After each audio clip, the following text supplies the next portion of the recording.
Hi friends, welcome to my channel Srivani kitchen. అందరికీ వినాయక చవితి శుభాకాంక్షలు friends. తెలంగాణలో వినాయక చవితి రోజున ప్రతి ఒక్కరు చేసుకునే తుమ్మికూర పప్పు ఎలా తయారు చేసుకోవాలో ఈ వీడియోలో తెలుసుకుందాం ఫ్రెండ్స్. ఒక కుక్కర్ తీసుకోవాలి. ఇందులో వచ్చేసి 1/2 కిలో కందిపప్పు తీసుకోవాలి.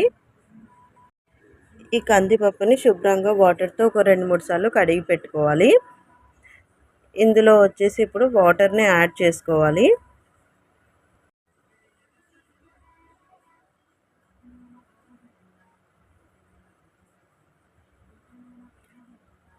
మన చేతి మిడిల్ ఫింగర్ ఉంటుంది కదా, మిడిల్ ఫింగర్లో వచ్చేసి ఇక్కడ కట్టు ఉంటుంది కదా, ఇక్కడ వరకు మనం వాటర్ అనేది యాడ్ చేసుకుంటే పొంగదనమాట.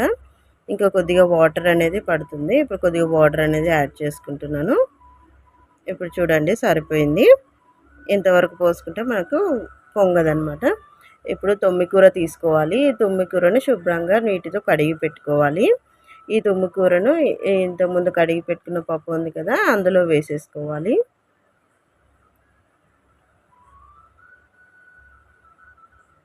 ఇందులో వచ్చేసి కొద్దిగా కరివేపాకు కూడా వేసుకోవాలి. కొద్దిగా కొత్తిమీర కూడా వేసుకోవాలి.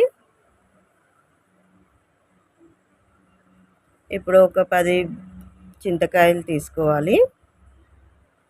ఈ చింతకాయల్ని చిన్న చిన్న ముక్కలుగా కట్ చేసుకోవాలి. ఈ విధంగా కట్ చేసుకున్న చింతకాయల్ని కూడా ఈ పప్పులో వేసేసుకోవాలి.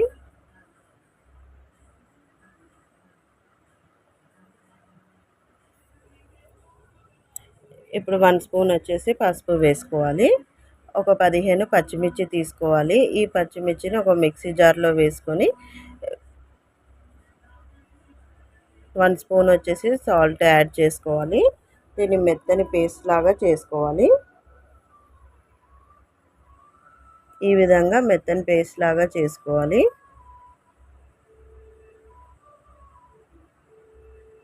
ఇప్పుడు ఈ పేస్ట్ని కూడా ఇంతకుముందు కడిగి పెట్టుకున్న పప్పు ఉంది కదా, అందులో వేసేసుకోవాలి.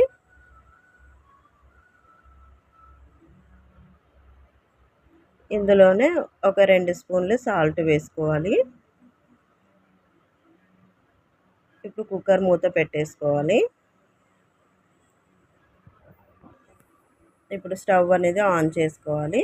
4 విజిల్స్ వచ్చేంత వరకు మనము కుక్కర్ ఉంచుకోవాలి. 4 విజిల్స్ వచ్చాక మన స్టవ్ అనేది 4 విజిల్స్ వచ్చేసాయి. స్టవ్ ఆఫ్ చేసుకోవాలి. ఇప్పుడు స్టవ్ మీద ఒక చిన్న కడాయి పెట్టుకోవాలి. ఇందులో వచ్చేసి ఒక పావు నూనె యాడ్ చేసుకోవాలి. నూనె కొద్దిగా వేడెక్కాక ఒక 2 ఎండుమిర్చి తీసుకోవాలి. ఈ ఎండుమిర్చిని చిన్న చిన్న ముక్కలుగా కట్ చేసి వేసుకోవాలి. కొద్దిగా జీలకర్ర ఆవాలు వేసుకోవాలి. ఒక 4 ఎల్లిపాయలు పొట్టు తీసి వేసుకోవాలి. ఇవి కొద్దిగా వేగాక కొద్దిగా కరివేపాకు కూడా వేసేసుకోవాలి. వేసుకొని మనం స్టవ్ అనేది ఆఫ్ చేసుకోవాలి. తాలింపు అనేది రెడీ అయిపోయింది ఫ్రెండ్స్. ఇప్పుడు కుక్కర్లో ఉన్న ప్రెషర్ మొత్తం పోయాక మనం మూత తీసి చూసుకుందాము. పప్పు అయితే ఉడికిపోయింది ఫ్రెండ్స్. ఈ విధంగా కొద్దిగా పప్పు అనేది బద్దలుగానే ఉండాలి. మరీ మొత్తం మెత్తగా ఉడకనివ్వకూడదు. ఇప్పుడు ఒకసారి గరిటెతోని ఈ విధంగా కలుపుకోవాలి.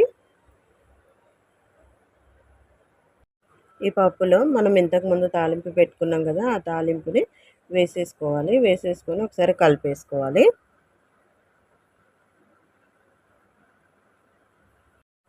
ఎంతో టేస్టీగా ఉండే తుమ్మికూర పప్పు రెడీ అయిపోయింది ఫ్రెండ్స్.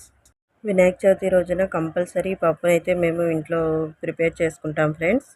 ఈ పప్పుని పొనగంటి కూర పప్పు అని కూడా అంటారు. ఈ పప్పుని మీ ఇంట్లో కూడా ఒకసారి ట్రై చేయండి ఫ్రెండ్స్.